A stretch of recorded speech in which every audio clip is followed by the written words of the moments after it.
వాక్యమైన దేవ మాతో మాట్లాడమని ఈ సమయాన్ని చేతులుగా అప్పగిస్తూ యేసు పరిశుద్ధ నామం బట్టి ప్రార్థించి వేడుకొంచున్నాం తండ్రి.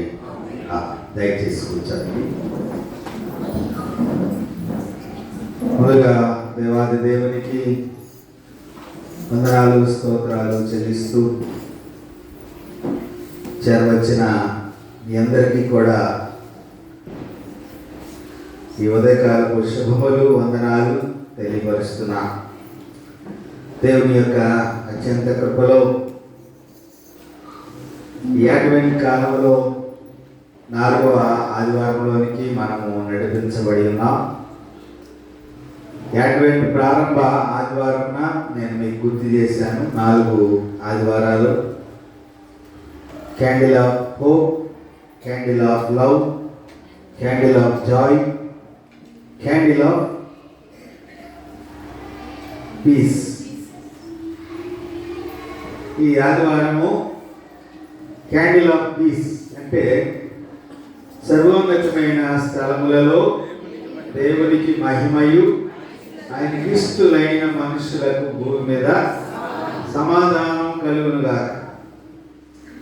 క్యాండిల్ ఆఫ్ హోప్ అంటే నిరీక్షణ ఫలించింది. క్యాండిల్ ఆఫ్ లవ్ ప్రేమను పంచడానికి భూలోకానికి వచ్చాడు. క్యాండిల్ ఆఫ్ జాయ్ ఆయన ఈ లోకానికి వచ్చుట ద్వారా కలిగిన సంతోషము. క్యాండిల్ ఆఫ్ పీస్ మనము ఆయన్ను స్తుతించగలందులకు దేవుడు ఇచ్చినటువంటి గొప్ప రక్షణ భాగ్యంగా ఈ ఆదివారం మనము కలుస్తూ ఉన్నాం. ఈ డిసెంబర్ నెల 3వ వారం బట్టి, అడ్వెంట్లో 4వ ఆదివారం బట్టి దేవునికి స్తోత్రాలు చెల్లిస్తూ మారనాథా లైఫ్ ఇన్ వెయిటింగ్, మారనాథా క్రీస్తు రాకడ కొరకు వేచియుండు కాలము అనేటటువంటి ధ్యానాంశమును ఈ దినాన్ని మనము జ్ఞాపకం చేసుకొని పోతూ ఉన్నాం. యెషయా గ్రంథం 2వ అధ్యాయము 2వ వచనం నుంచి 5వ వచనం వరకు మొదటి పాఠంగా, 2వ పాఠంగా ప్రకటన గ్రంథము 22వ అధ్యాయము 10 నుంచి 21 వచనం వరకు, చివరి వరకు 2వ పాఠంగా, సువార్త పాఠంగా పరిశుద్ధ యోహాను సువార్త 14వ అధ్యాయం 1 నుంచి 14 వచనాలు సువార్త పాఠంగా, తిరిగి 75వ దావీదు కీర్తన ఉత్తర ప్రత్యుత్తరంగా ఈ 4 పాఠ్య భాగాలు ఉన్న ఈ నేటి వాక్యాన్ని మనము అధ్యయనం చేయనున్నాం. అడ్వెంట్ కాలంలో క్రీస్తు వారి ఆరంభాన్ని గురించి జ్ఞాపకం చేసుకుంటూ మరి యోహాను సువార్తలో 14వ అధ్యాయంలో 3వ వచనంలో మనము చూడగలిగినట్లయితే, నేను వెళ్ళి మీకు స్థలము సిద్ధపరిచిన ఎడల నేనుండు స్థలంలో మీరు ముందులోన మరలా వచ్చి నా యొద్ద ఉండుటకు మిమ్మును తీసుకొని పోవదును. మత్తయి సువార్త 16వ అధ్యాయం 27వ వచనాన్ని కూడా జ్ఞాపకం చేసుకుందాం. మనుష్య కుమారుడు తన తండ్రి మహిమ గలవాడై తన దూతలతో కూడా ఆయన రాబోచున్నాడు.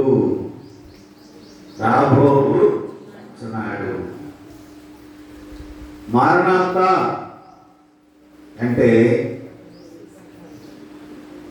ప్రభు వచ్చుచున్నాడు. ఇది బైబిల్ మిషన్ వారు ఎక్కడైనా కలుసుకున్నప్పుడు వారు ఉపయోగించేటటువంటి మొట్టమొదటి పదం ఇది. ఏమంటారు? మారనాథా అంటే ప్రభు వస్తున్నాడు, ప్రభువుని ఎదుర్కొనడానికి మీరు సిద్ధపడుతున్నారు, నేను కూడా సిద్ధపడ్డాను అనేటటువంటి ఒక అర్థం. ఈ మారనాథా అనేటటువంటి పదానికి 2 రకాలైనటువంటి పదాలు, మారన్ ప్లస్ ఆతా. అంటే ఇది గ్రీకు పదముగా ఉద్భవించినటువంటి పదం. ప్రభువా రమ్ము, మేము సిద్ధంగా ఉన్నాం, అని సంసిద్ధతను వ్యక్తపరిచేటటువంటి పదం మారణాత. దయతో ఏమనుకోవాలండి, ఎందుకంటే నాకు దగ్గు వస్తుందని ఒక ఏమంటారు దాన్ని, లవంగ కాదు,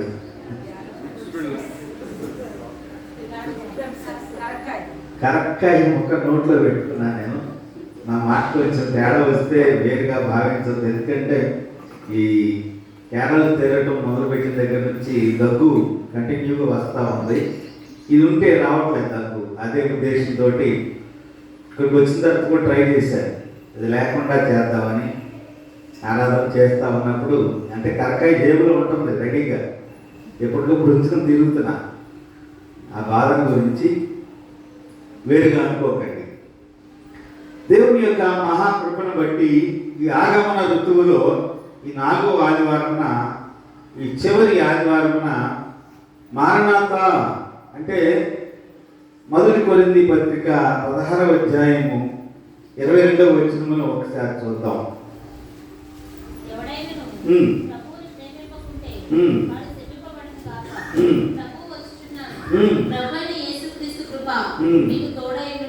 ప్రభువు వచ్చుతున్నాడు అంటే సంఘం ఏం చేయాలి?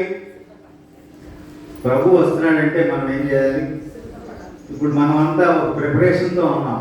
కాంపౌండ్ అంతా కొంచెం స్ట్రక్చర్ మారిపోయింది, పైన రూఫ్ మారిపోయింది, పక్కన తలుపులు మారిపోయింది, అంతా కలర్ఫుల్గా కనిపిస్తూ ఉంది. దేని కొరకు?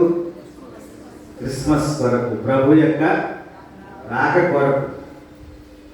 ఒక క్రొత్తదనాన్ని మనము మనం సంతరించుకుంటూ మనం సిద్ధపరుచుకుంటూ ప్రభువు వస్తున్నాడు కాబట్టి మనం ఒక సిద్ధపాటుతో ప్రభువుని ఎదుర్కొనడానికి మనం ముందుకు వెళ్ళబోతూ ఉన్నాం. కాబట్టి ప్రభు వచ్చినప్పుడు మనం ఏం చేయాలి? యేసు ప్రభు వారు ఈ లోకానికి వచ్చినప్పుడు రోమా ప్రభుత్వం వారు ప్రభుత్వాన్ని చేస్తున్నటువంటి దినాల్లో క్రైస్తవ సంఘాన్ని రోమా ప్రభుత్వం వారు చాలా హింసలకు గురి చేశారు. ఎటువంటి హింసలకు గురి చేశారని అంటే వారిని చాలా చిత్రహింసలకు గురి చేశారు. ఈ చిత్రహింసలకు గురి చేసినటువంటి సందర్భంలో రోమా సామ్రాజ్యాలను దేవుడిగా దినాల్లో గుర్తించాలని వారు చాలా తాపత్రయపడ్డారు. రోమా ప్రభుత్వాన్ని నడిపిస్తున్నటువంటి వారే దేవుడిగా వారిని ప్రకటించుకుంటూ మమ్మలను దేవుడిగా ప్రజలు గుర్తించాలని వారు చాలా తాపత్రయపడ్డారు. ఈ తాపత్రయపడినటువంటి సందర్భంలో ప్రజలు ఆ రోమా ప్రభుత్వాన్ని యావగింపుతో చూశారు, ప్రేమతో చూడలేకపోయారు. కాబట్టి ఈ యావగింపుతో చూసినటువంటి ఆనాటి క్రైస్తవులు వేదనకు గురైనటువంటి వారి వేదనను బట్టి వారు ఎవరు రావాలని కోరుకున్నారంటే ప్రభు రావాలి, మమ్మలను ప్రభు రక్షించాలని కోరుకుని మారణాత ప్రభువా మీరు మమ్మల్ని రక్షించడానికి రండి అని ఈ క్రైస్తవులైనటువంటి వారు రోమా ప్రభుత్వంలో ప్రభువుని వేడుకున్నటువంటి విధానాన్ని మనం ఇక్కడ జ్ఞాపకము చేసుకోవలసినటువంటి వారమై ఉన్నాం. మారణాత అంటే యోహాను సువార్త 1వ అధ్యాయం 1 నుంచి 14 వచనాల భాగాన్ని దినాన్ని మనం సువార్త పాఠంలో చదువుకున్నాం. దేవుడు తన మహిమను తన ప్రజల యొద్దకు పంపించాడు. ఎందుకు పంపించాడు తన ప్రజల యొద్దకు అంటే తన మహిమను తన యొద్దకు ఏ విధంగా పంపించాడనంటే మెస్సియా రాకడగా యేసు ప్రభువారు దిగి వచ్చారు. ఆదియందు వాక్యం ఉండెను, వాక్యము దేవుని యొద్ద ఉండెను, వాక్యము దేవుడై ఉండెను. ఆ వాక్యము శరీరధారి అయి కృపా సత్య సంపూర్ణుడుగా మన మధ్య.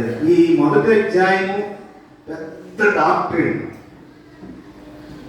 అది ఒక వేదాంతం. ఆ వేదాంతానికి ముగింపు లేదు. దీని మీద ఈ 1వ అధ్యాయం మీద చాలా మంది PhD చేశారు. శరీరధారిగా వచ్చినటువంటి యేసుక్రీస్తుని గురించినటువంటి మాటలు చాలామంది తెలియపరిచారు. లేకపోతే వాళ్ళు పిహెచ్డి చేసినప్పుడు స్పెషలైజేషన్గా ఈ సబ్జెక్ట్ను తీసుకుంటాం కూడా జరిగినట్లుగా మనము జ్ఞాపకం చేసుకోవచ్చు. ప్రభు అయినటువంటి యేసుక్రీస్తు ప్రభు వారు ఈ లోకానికి పరిచయం చేసినటువంటి పదం ఏమిటంటే, యేసు ప్రభువుని గురించి తెలియచెప్పినటువంటి పదం ఏమిటంటే వాక్యము. ఆ వాక్యము శరీరధారి, ఆ వాక్యము శరీరధారిగా ఈ లోకానికి వచ్చింది. అంటే ప్రభువుని ఏ విధంగా యోహాను సువార్తికుడు పరిచయం చేశాడంటే వాక్యమైన దేవుడు.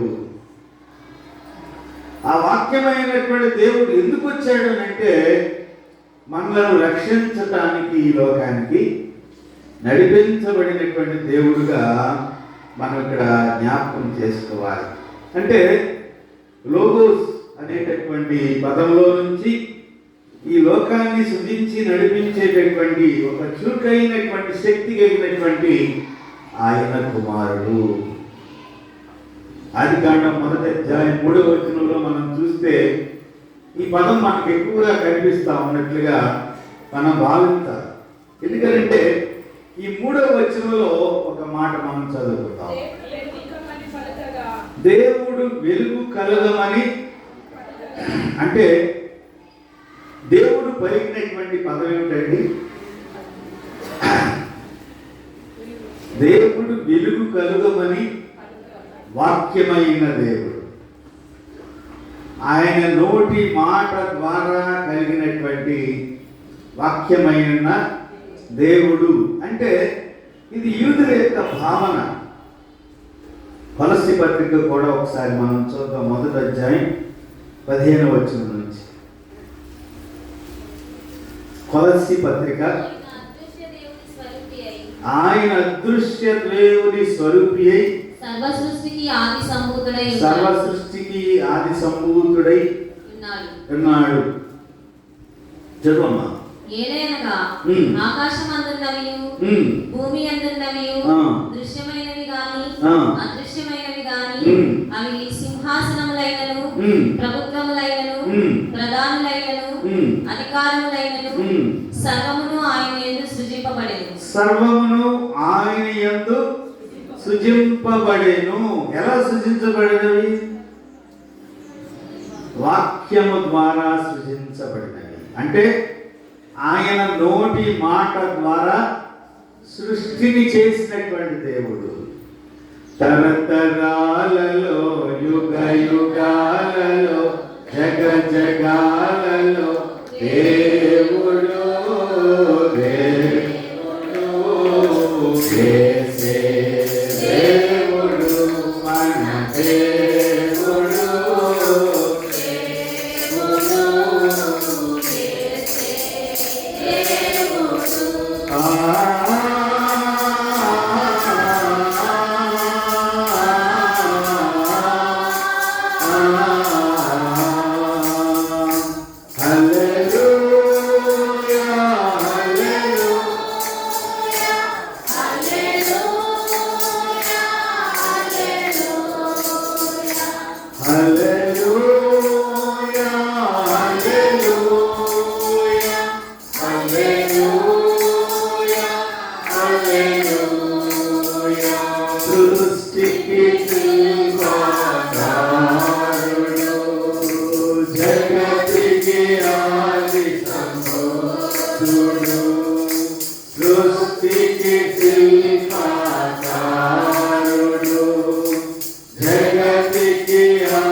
దేవుడు దేవుడు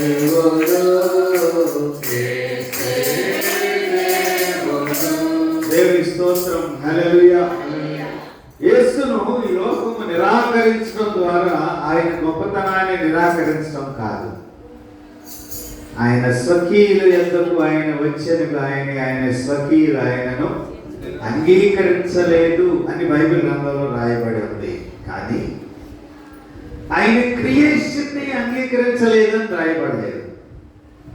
ఆయన సృష్టిని అంగీకరించబడలేదు అని రాయబడలేదు, కానీ ఆయనను అంగీకరించలేదు. ఇక్కడ మనం జ్ఞాపకం చేసుకోవాలి. అంటే ఆయన గొప్పతనాన్ని నిరాకరించడం కాదు, కానీ లోకము తన దుస్థితిని ప్రదర్శించింది. ఆయనను చేర్చుకొనక ఆ చీకటిలో వెలుగును స్వీకరించకపోవటము లోకం చేసినటువంటి పని. ఆ చీకటిలో ఆ వెలుగు ప్రకాశించుంది, కానీ చీకటి దాన్ని గ్రహింపలేదు, అర్థం చేసుకోలేదు. అది గొప్ప వేదాంతులు, చాలా థియాలజీ చేసినటువంటి వారు రెండు వైపులా మాట్లాడగలరు. అవునని మాట్లాడగలరు, కాదని కూడా మాట్లాడగలరు. ఎందుకనంటే వారు రెండు వైపులా పొదనైన కత్తి కలిగినటువంటి వారు వేదాంత దృష్ట్యా. అయితే ఇక్కడ మనము నిరాకరించబడినటువంటి చేదు అనుభవం వద్ద ఆగిపోకుండా ఆయన అద్భుతమైనటువంటి వాగ్దానాన్ని ఎలా ఇచ్చాడనంటే యోహాను సువార్త 1వ అధ్యాయం 12వ వచనం చూద్దాం. తాను ఎందరు అంగీకరించిరో అనగా తన నామమునందు విశ్వాస ఇక్కడ మనము జ్ఞాపకం చేసుకోవాలి. తను ఎందరు అంగీకరించిరో, ఎలా అంగీకరించారు? విశ్వాసము ద్వారా. అంటే ఇక్కడ ఎవరైతే హృదయంలో చేర్చుకున్నారో, ఎవరైతే ఆయన అంగీకరించారో, ఎవరైతే ఆయన నామాన్ని ఉచ్చరించారో, ఎవరైతే ఆయన ఆహ్వానించారో, ఎవరైతే మరి వారి హృదయంలో చేర్చుకున్నారో, ఆ వాక్యము మరి తను అంగీకరించిన వారందరికీ దేవుని పిల్లలకు అధికారము అనుగ్రహించబడేను. అధికారము అనుగ్రహించబడే. చిన్నపిల్లలు ఏం చేస్తారంటే, పెద్దోళ్ళు దెబ్బ కొట్టిన తర్వాత ఏం చేస్తారు? ఏడుస్తారు, దగ్గరికి రారు. కానీ కొద్దిసేపు అయిన తర్వాత ఏం చేస్తారు? వాళ్ళు చేతులు చాపగానే మర్చిపోతారు. అది అంటే ఇప్పుడు దేవుని మనస్తత్వం ఎటువంటిదనంటే చిన్నపిల్లవాడి మనస్తత్వం. చిన్నపిల్లవాడు ఎలాగా మనలను ప్రేమిస్తున్నాడనంటే, మనలను మనం తప్పు చేసినప్పటికీ మనలను క్షమించి ఆయన పిల్లలుగా ఉండటానికి తన అధికారమును అనుగ్రహించాడు. అంటే వాక్యము మానవ రూపం ధరించడం అని అంటే కృపా సత్య సంపూర్ణుడిగా. కృప అంటే అర్థం ఏంటంటే తప్పు చేసినటువంటి వారిని క్షమించుట, చేర్చుకొనుట. ఆయన కృపగా వచ్చాడు. అంటే ఆయన మనలను క్షమించేవాడుగా, మనలను చేర్చుకునేవాడుగా, మనలను ప్రేమించేవాడుగా, మనలను తన దగ్గరకు తీసుకునేటటువంటి మనస్సును కలిగినటువంటి వాడుగా మనకు కనిపిస్తున్నాడు. అందుకనే బైబిల్ మనకు చెప్పేటటువంటి విషయం ఏంటంటే, క్రీస్తు యేసునకు కలిగిన ఈ మనస్సు మీరును కలిగి ఉండుడి. ఎందుకు క్రీస్తు మనస్సును కలిగి ఉండాలి? ఆయన మనల్ని చేర్చుకున్నాడు, మనల్ని స్వీకరించాడు, మనల్ని ప్రేమించాడు, మనల్ని ఆయన హక్కును చేర్చుకున్నాడు. కాబట్టి ఈ దినాన్ని ఆయన మనల్ని క్షమించి అంతటితో ఆగకుండా రోమపత్రిక 3వ అధ్యాయం 11వ వచనము 23వ వచనాన్ని చదువుతాం. లేడు, ఒకడును లేడు, గ్రహించువాడెవడును లేడు, దేవుని వెతుకువాడును లేడు, అందరూ త్రోవ తప్పి ఏకముగా పనికి మారిన వారైరి. మేలు చేయవాడు లేడు, ఒక్కడైనను లేడు. 23వ వచనం కూడా చదువమ్మా. ఏ భేదమును లేదు, ఏ భేదము లేదు, అందరూ పాపము చేసి అందరూ పాపము చేసి దేవుడు అనుగ్రహించి మహిమను పొందలేకపోతున్నారు. కాబట్టి ఆయనను గురించి లోకము ఏ విధంగా గమనించగలుగుతుందనంటే, నీతిమంతుడు ఒక్కడును భూమి మీద అందరూ పాపం చేసి దేవుడు అనుగ్రహించు మహిమను పొందలేకపో. అది యోహాను సువార్త 1వ అధ్యాయం యొక్క నీతి. పాపులను రక్షించ క్రీస్తు యేసు లోకమునకు వచ్చిన వాక్యము నమ్మదగినది, పూర్ణాంగీకరణకు యోగ్యం. ప్రతి ఆదివారం మనం ఆరాధనలో రివీల్ చేసుకుంటాం. పాపులను రక్షించడానికే వచ్చాడు ఆయన ఈ లోకానికి. ఆయన పాపికే రాలేదు, ఆయన పరిశుద్ధుడిగా వచ్చాడు. మన పాపాలని పవిత్రీకరించడానికి ఆయన శిలువను ధరించడానికి లోకానికి వచ్చాడు. ఎందుకనంటే మనం చీకటిలో నశించిపోవడం ఆయనకి ఇష్టము లేక ఆయన ఈ లోకానికి వచ్చాడు. అంటే మారణాత ప్రభు మన దగ్గరికి రాబోతున్నాడు. ఈ యోహాను రాసిన ప్రకటన గ్రంథం 22వ అధ్యాయంలో పెడదాం. 22వ అధ్యాయము చివరి అధ్యాయము. ఇది జీవనది, జీవవృక్ష ఫలాల గురించి యోహానికి చూపించి, ఈ జీవనదిని గురించి పాత నిబంధన గ్రంథంలో, యెహెజ్కేలు గ్రంథంలో జ్ఞాపకం చేస్తూ ఈ జీవనదిని మరి బైబిల్ పండితులు కొందరు ఆత్మతో పోలుస్తూ, యేసుక్రీస్తు ఈ లోకమునకు ఆయన ఎందుకు వచ్చాడని అంటే, ఆదికాండం 1వ అధ్యాయంలో ఆయన వెలుగును క్రియేట్ చేయడానికి, ఆ జీవాన్ని అందించడానికి, ఆయనే జీవంగా ఈ లోకానికి దిగి రావడానికి ఈ లోకానికి వచ్చాడు. ఏ ఊపిరి చేత, ఏ నోటి మాట చేత ఈ సృష్టిని చేశాడో, అదే ఆత్మ ద్వారా ఆయన సంఘాన్ని తీసుకుని వెళ్ళడానికి ఆయన రాబోతా ఉన్నాడు.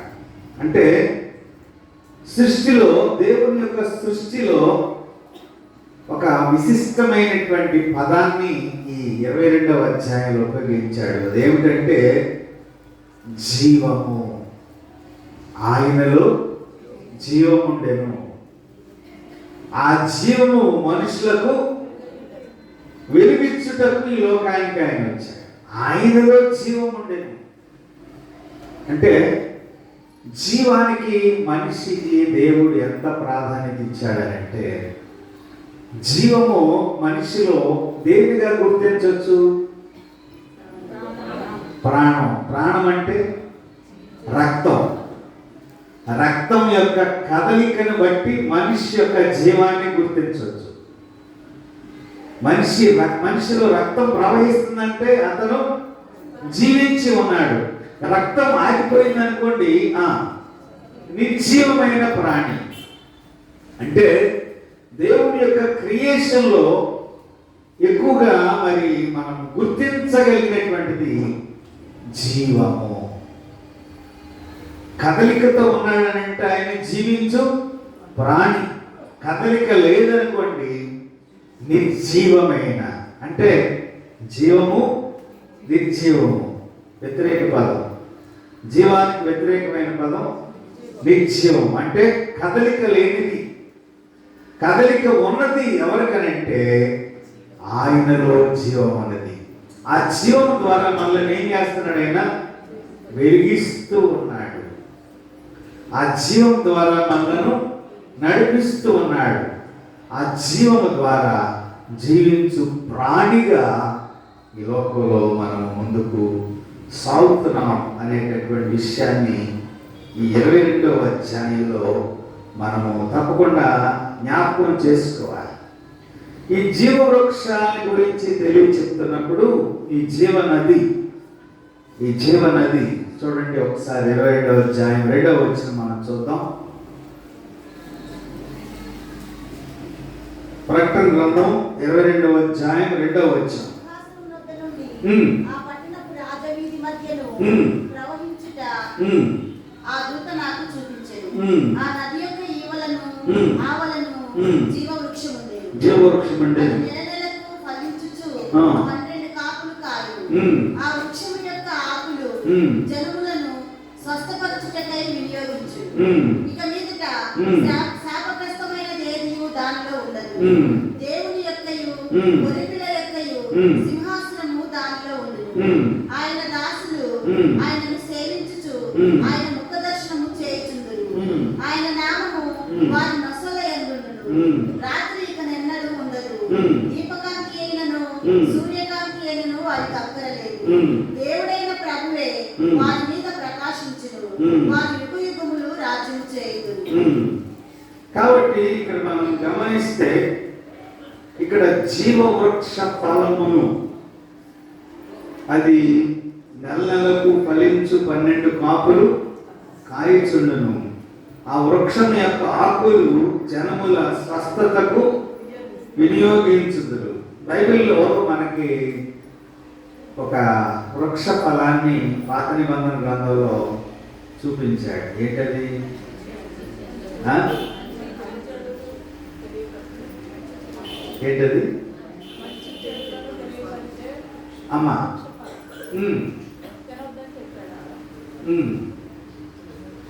జీవవృక్ష ఫలం నేను ఇక్కడ అడిగేది అది తినొద్దన్నాడు. కరెక్టే.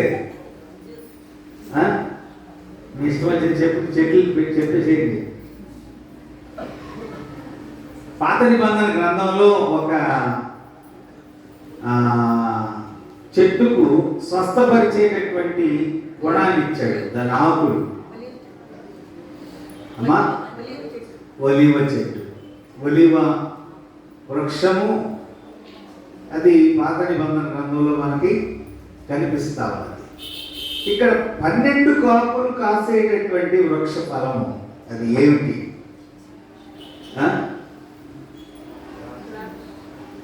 యెహెజ్కేలు గ్రంథం 47వ అధ్యాయం 12వ వచనాన్ని చదువుదాం ఒకసారి.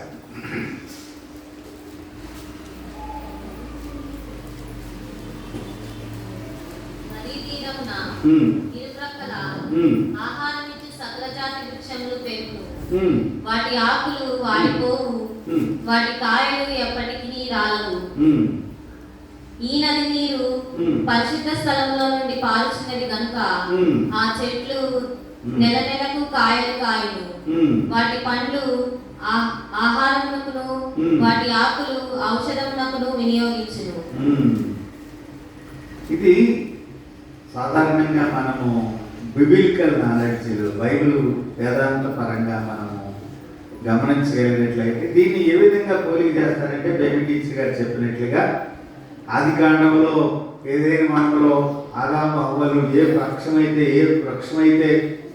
ఏ వృక్ష ఫలమైతే తినొద్దన్నాడో దాన్ని వారు తిన్నందువలన ఏమొచ్చింది? మనిషికి మరణం వచ్చింది. కానీ ఇక్కడ జీవవృక్ష ఫలాలు అంటే మరి మనం గలతీ పత్రిక 5వ అధ్యాయము 22, 23 వచనాలు కూడా ఒకసారి మనం చూద్దాం.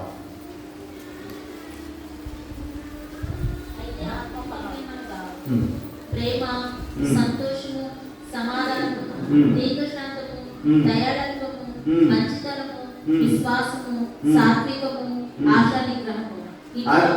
చాలా ఆది కాండం 3వ అధ్యాయం 6వ వచనం కూడా చూడండి.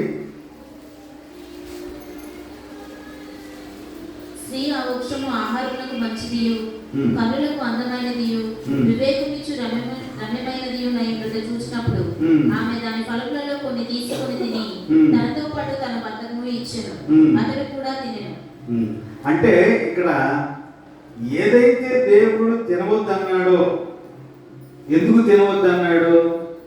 అక్కడ ఒక నోట్ ఇచ్చాడు కదా, ఎందుకు తినవద్దన్నాడు? నీవు తిను దినమున నిత్యముగా చచ్చెదవు. అక్కడేమో వాటిని తింటే చావు, దానికి లింకప్ చేశాడు. ఈ జీవవృక్ష ఫలాన్ని తింటే ఎక్కడ ఉంటాం మనం? దేవునితో ఉంటాం. అంటే దీనికి ఒక పేరు లేదు, జీవవృక్ష ఫలమే దాని పేరు. మీరు అర్థం చేసుకోండి. అయ్యగారికి చెప్పారు కానీ దీన్ని ముగింపు తీసుకురాలేదనుకోవద్దు. జీవవృక్ష ఫలం అనే ఉంది మనకి బైబిల్ గ్రంథంలో, ప్రకటన గ్రంథంలో. జీవవృక్ష ఫలము అంటే 12 కాకులు కాసేవి, అది నిర్భయంగా తినవచ్చు. అక్కడ తినొద్దు అన్నాడు, ఇక్కడ తినమన్నాడు. జీవవృక్ష ఫలానికి పేరు ఇవ్వబడలేదు, కానీ ఆ జీవవృక్ష ఫలాలు తినటానికి, పరలోకములోనికి వెళ్ళటానికి ప్రభువా నేను సిద్ధంగా ఉన్నాను రమ్ము అని అంటే, ప్రభు మనల్ని అక్కడికి తీసుకుని వెళ్ళి ఆ జీవవృక్ష ఫలాలు తినడానికి దేవుడు అవకాశం ఇవ్వబోతా ఉన్నాడు. ఇదే ప్రభు యొక్క రాకడలో మర్మం. అంటే రకరకాలుగా చెప్తారు దీన్ని పండితులు. బైబిల్ ప్రకారంగా మాత్రమే మనం మాట్లాడుకోవాలి. దీన్ని వేరే వేరేగా వర్ణించి చెప్పవచ్చు. ఒక మామిడికాయ తీసుకొచ్చి దీన్ని తినండి, ఇది తింటే మీరు పరలోక రాజ్యానికి వెళ్ళిపోతారని ఒక వేదాంతి చెప్పవచ్చు. లేకపోతే మనకి ఇష్టమైన ఫలం ఇది తీసుకుని మనం ఇలాగే ఉంటుంది పరలోక రాజ్యంలో ఫలం అని చెప్పవచ్చు. కానీ జీవవృక్ష ఫలము అంటే అది బైబిల్లో రాయబడిన దాని ప్రకారంగానే మనం మాట్లాడుకోవాలి. ఆ ఫలానికి యేసయ్య గ్రంథంలో ఉన్నటువంటి పోలిక, మనము మరలా ప్రకటన గ్రంథంలో ఉన్నటువంటి పోలిక, ఈ వృక్షం యొక్క ఆకులు జనములకు స్వస్థతనిచ్చేది, ఆ పండ్లు మనలను దేవుని రాజ్యములతో ఆయనతో కూడా ఉండి మనము ఆస్వాదించగలిగేటటువంటి, అంటే ఆ పరలోక రాజ్యం అనేది ఎలా ఉంటుందని పోలిక చేయబడిందని అంటే ఆకలితో కూలేని లోకం. ఈ భూలోక రీతిగా శారీరకంగా ఉండేటటువంటి ఆకలి అక్కడ ఉండదు. అక్కడ ఉండేది ఎలా ఉంటాం మనం? ఎలా ఉంటాం మనం? ఆత్మరూపిగా ఉంటాం, శరీర రూపిగా మనం ఉంటాం. పరలోక రాజ్యంలో ఎలా ఉంటామండి? అక్కడ ఆకలి మనం వంటలు చేసి తింటామా? అక్కడ మనము ఆహారంతో సంబంధం లేదు. కాబట్టి ఇది ఆత్మీయమైనటువంటి ఫలవృక్షము. 12 కాకులు కాసేటటువంటిది ఏమిటంటే దేవుని యొక్క సన్నిధిలో పరలోక రాజ్యంలో ఉండేటటువంటి ఒక ఆత్మీయమైన మర్మంతో కూడినటువంటిది ఈ 22వ అధ్యాయం, ప్రకటన గ్రంథం 22వ అధ్యాయం. కాబట్టి ఈ 22వ అధ్యాయంలో ఉన్నటువంటి రీతిగా మన జీవితాలను మనం వెలిగించుకోవటానికి ప్రభువా రమ్ము అని మనము ప్రభువుని పిలవగలిగేటటువంటి స్థితిని మనం కలిగి ఉండాలి. 75వ కీర్తనలోకి వెళదాం. 75వ కీర్తన, దావీదు కీర్తనలోకి మనం వెళ్ళినట్లయితే దేవుని యొక్క అంత్య తీర్పును గురించి ఈ కీర్తనలో రాయబడింది. ఇక్కడ భక్తిహీనులు, దుష్టులు శిక్ష అనుభవిస్తారు, నీతిమంతులు దేవుని యందు విశ్వాసం ఉంచినటువంటి వారు దేవునితో ఉండటారు. ఇది ఆసాపు చే రాయబడిన కీర్తన. ఈ 75వ కీర్తన ఆసాపు చే రాయబడిన కీర్తన. ఈ కీర్తనలో మరి 4వ వచనాన్ని ఒకసారి మనం చూద్దాం. అమ్మా, అహంకారులై ఉండకూడని ఆజ్ఞయించుచున్నాను.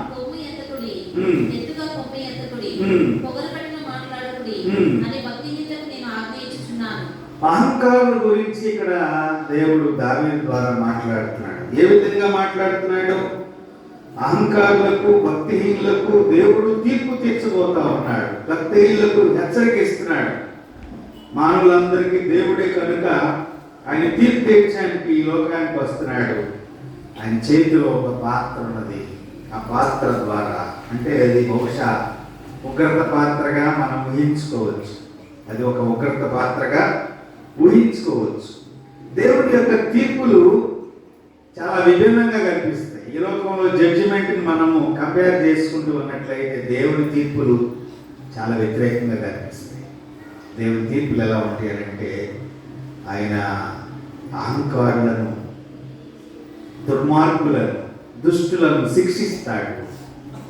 మరి ఆయనను ఎవరైతే అంగీకరిస్తున్నారో వారందరికీ ఆయన మరి దేవుని యొక్క సన్నిధిలో ఆయన పరలోక రాజ్యాన్ని ఇవ్వబోతా ఉన్నాడు. కాబట్టి ఈ ఉగ్రత పాల నుంచి మనం తప్పించుకోవడానికి మనం ఏం చేయాలంటే మనం అందరము రక్షించబడవలసినటువంటి వారమై మాట్లాడుతున్నాం. దేవుని స్తోత్రం, హల్లెలూయా. ప్రభువా రమ్ము, మారనాథా అని మనము చెప్పగలిగేటటువంటి ఆత్మీయ సిద్ధపాటు మనకు కావాలి. ప్రభు రాక కొరకు మనం మరి సిద్ధపడాలంటే ఆత్మీయమైనటువంటి సిద్ధపాటు మనకు కావాలి. దాకా రాజాదే రాజా రారా, రాజులకు రాజువై రారా అనే పాటను పాడుకున్నాం. మనం చక్కగా పాడుకున్నాం.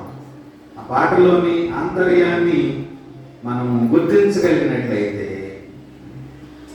మొదటి కొరింథీ పత్రిక 16వ అధ్యాయంలో కూడా మనకి మారనాథ అగపే దేవుడుగా మనకు కనిపిస్తూ ఉన్నాడు. పౌలు కొరింథీ సంఘంలో ఉన్నటువంటి అసమానతలు అన్నిటినీ మరి నిర్వీర్యం చేసి విశ్వాసమందు వారిని బలపరిచి మరి వారిని ఏ విధంగా నడిపిస్తున్నాడో అనేటటువంటి విషయాన్ని మనం ఒకసారి గమనించగలిగినట్లయితే పౌలు మరి మొదటి కొరింథీ పత్రిక 13వ అధ్యాయంలో ప్రేమ యొక్క విలువలను తెలియపరుస్తున్నాడు. ప్రేమ డంబముగా ప్రవర్తించదు, ప్రేమ అన్యాయం చేయదు, ప్రేమ కపటముగా మాట్లాడదు, ప్రేమ మరి ఇవన్నీ ఈ లోకంలో దేవుడు ఎందుకు వచ్చాడు ఈ లోకానికి అని అంటే ప్రేమను పంచి ఇవ్వటానికి మాత్రమే వచ్చాడు. ఆయన ద్వేషాన్ని ఇవ్వడానికి రాలేదు, కోపాన్ని ప్రదర్శించడానికి రాలేదు, ఆయన గొప్పతనాన్ని తెలియచెప్పుకోవడానికి రాలేదు. కానీ ఎందుకు వచ్చాడనంటే ప్రేమలో ఉన్నటువంటి విలువలను సూచించడానికి ఆయన ఈ లోకానికి వచ్చాడు. అంతేకాకుండా మానవులలో నశించిపోతున్నటువంటి విలువలను రక్షించడానికి మారనాథ ప్రభువా రమ్మని చెప్పగలిగేటటువంటి ధైర్యము నీ నా జీవితంలో నింపడానికి ఈ లోకానికి ఆయన వచ్చాడు. ప్రభు వస్తున్నాడు. ఎందుకు వస్తున్నాడు ఆయన? ఒకసారి మనం చూద్దాం. యోహాను సువార్త 3వ అధ్యాయం 18వ వచనాన్ని మనం చూద్దాం. 16 కాదు. ఆయన యందు విశ్వాసం ఉంచువానికి తీర్పు తీర్చబడదు. విశ్వసింపని వాడు దేవుని అద్వితీయ కుమారుని నామమందు విశ్వాసం ఉంచలేదు కనుక. అంటే ఎవరికి తీర్పు తీర్చడానికి ఆయన వస్తున్నాడు ఈ లోకానికి? ఉంచని వారికి, ఉంచిన వారికి కాదు సుమా, విశ్వాసం ఉంచని వారికి. అంటే మనమందరం విశ్వాసం వచ్చినటువంటి వారు ప్రభువుని వెంబడిస్తున్నాం. కానీ ఆత్మీయమైనటువంటి సిద్ధపాటు ఏ విధంగా మనం కలిగి ఉన్నాం? దేవుని సముఖ జీవ కవళిలో నా పేరున్నదా? ముందు నన్ను నేను ప్రశ్నించుకోవాలి. ఎదుటి వారిని ప్రశ్నించడం కాదు.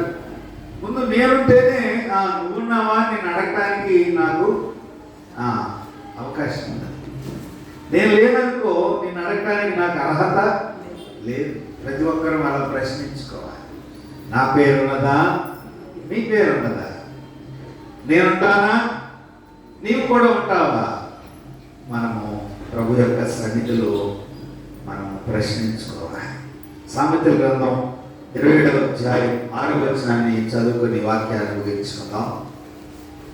27:6.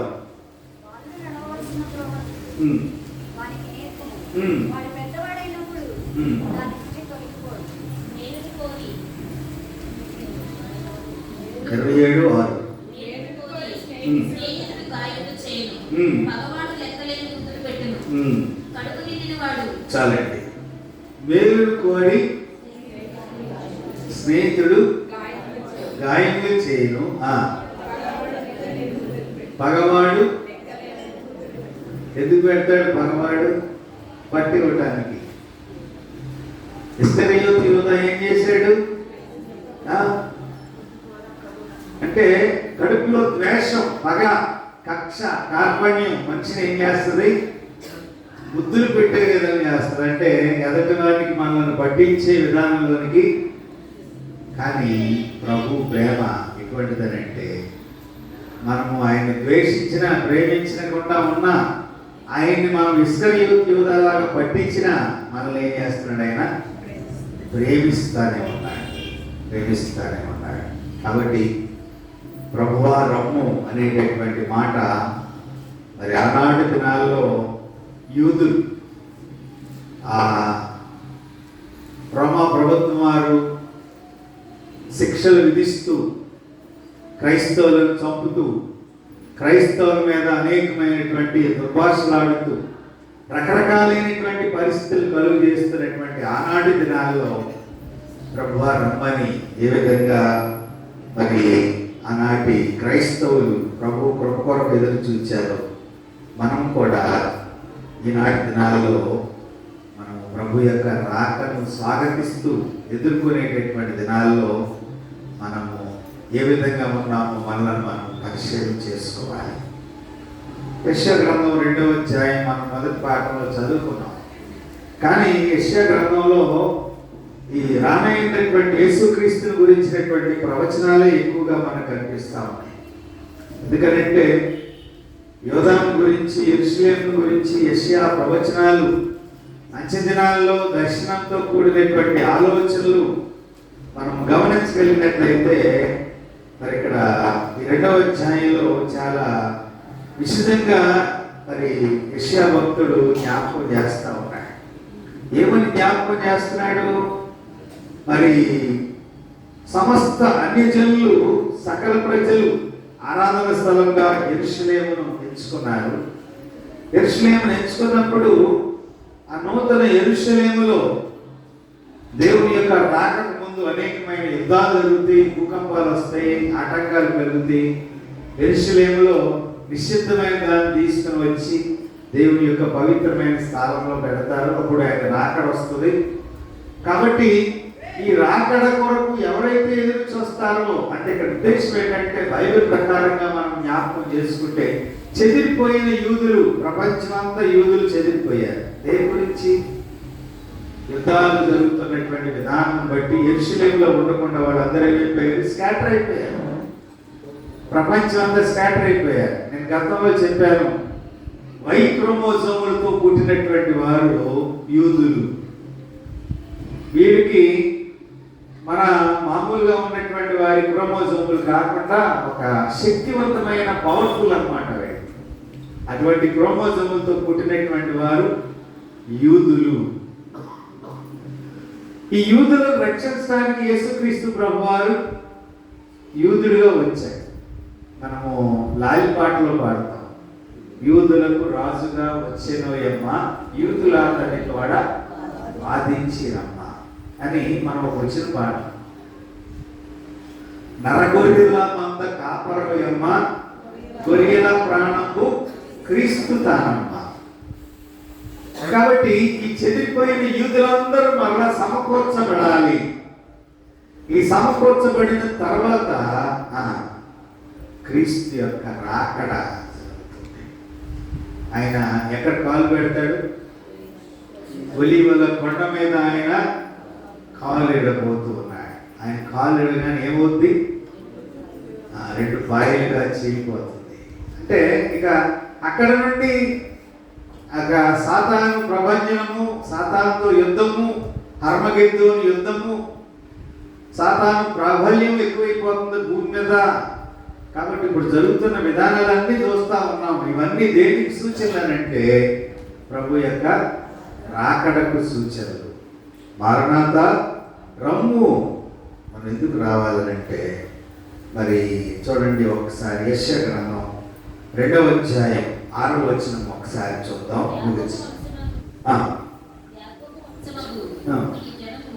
తూర్పున నుండిన జనుల సంప్రదాయములతో నిండుకొని ఉన్నారు. వారు ఫిలిస్తీన్ల వలె మంత్ర ప్రయోగము చేయు, అన్యులతో సంభాషణ చేయు కనుక నీవు వారిని విసర్జించి ఉన్నావు. దేవుడు తన ప్రజలను ఎందుకు విసర్జిస్తున్నాడనంటే వారి చెడుతనాన్ని బట్టి పాత నిబంధన గ్రంథంలో ఇశ్రాయేలును ఆయన విసర్జిస్తున్నారు. ఎందుకంటే వీరు దుష్టులతో సాంగత్యం చేస్తున్నారు. దేవునికి విరుద్ధమైనటువంటి ప్రజలతో వీళ్ళు స్నేహం చేస్తున్నారు. కాబట్టి వీరు ఏం చేయబడాలి? వీరు కూడా రక్షింపబడాలి. వీరు కూడా దేవుని ప్రజల గుంపులో చేర్చబడాలి. వీరు కూడా మోకరించి ప్రార్థన చేయాలి. ప్రతి మోకాలు ఆయన నామం పేరట వంగినప్పుడు మాత్రమే దేవుని యొక్క రాకడ వస్తుంది.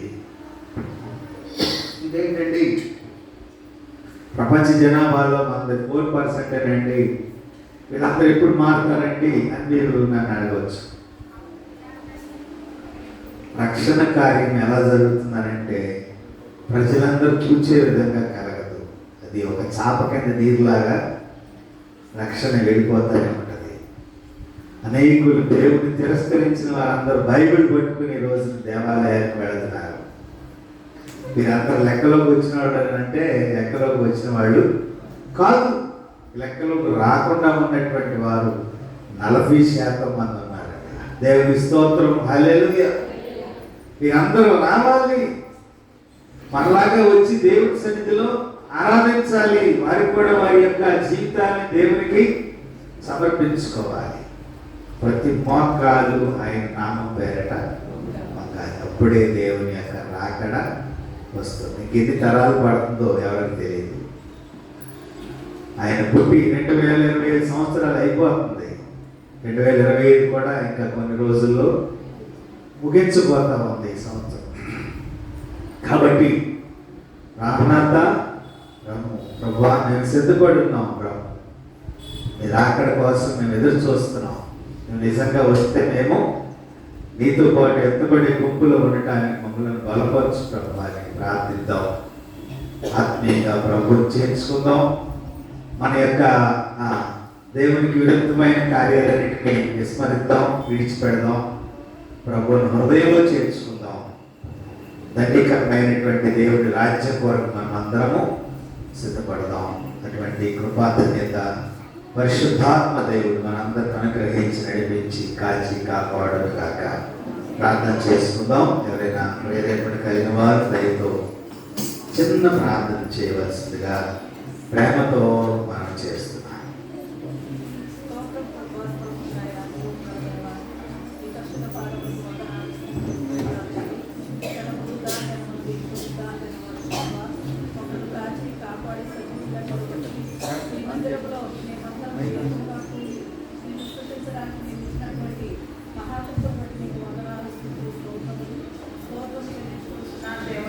దైవమైన ప్రభువానికి వందనాలు, కృప కలిగిన దైవానికి వందనాలు, ఏకైక సత్య దేవానికి వందనాలు, స్తోత్రములు తండ్రి.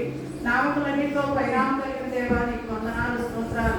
సూర్యోదయం మొదలుకొని సూర్యాస్తమయం వరకు పూజింపదగిన నామం కలిగిన దేవ నీకు వందనాలు, స్తుతులు, స్తోత్రాలు. నీ ఒక్కడవే పరిశుద్ధుడు తండ్రి, నీ ఒక్కడవే మహాదేవుడు ప్రభువానికి వందనాలు. భూమి అంతటా నీ ప్రభావం ఎంతో గొప్పది ప్రభువానికి వందనాలు. ఆకాశ మహాకాశాలు పట్టదాల దేవా నీకు వందనాలు, స్తుతులు, స్తోత్రాలు తండ్రి. ఈ పునరుద్ధానంలో ప్రభువా ఆయన నీ సన్నిధిలో చేరి ఈ విధముగా నిన్ను స్తుతించడానికి మమ్మల్ని సజీవ లెక్కలో ఉంచి నీ దయ బట్టి నీకు వందనాలు, స్తుతులు, స్తోత్రాలు. నా జీవితంలో మా జీవితంలో మీరు చేసినటువంటి మేడన్నింటిని బట్టి ఉపకారం బట్టి నీకు వందనాలు, స్తుతులు, స్తోత్రములు. నీ ప్రియకుమారుడైన యేసుక్రీస్తు రక్తం ద్వారా మమ్మల్ని విమోచించి నీ దయ బట్టి నీకు వందనాలు, స్తుతులు, స్తోత్రాలు. జీవముతో కూడిన నిరీక్షణతో మేము బ్రతకాలని నీ చిత్తమై ఉన్నందుకు నీకు వందనాలు, స్తుతులు, స్తోత్రాలు తండ్రి. నీ పరలోక మహేశ్వర్యంలో మేము పాల్గొంటూ పొందాలని నీ చిత్తమై ఉన్నందుకు నీకు వందనాలు, స్తుతులు, స్తోత్రాలు. అటు రీతిలో ప్రభువా మా హృదయాలను సిద్ధపరచుకున్నందుకు నీ కృప దయచేయండి. చెప్పబడిన వాక్యమును బట్టి నీకు వందనాలు.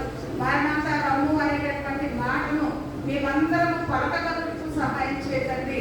అట్టి స్థితము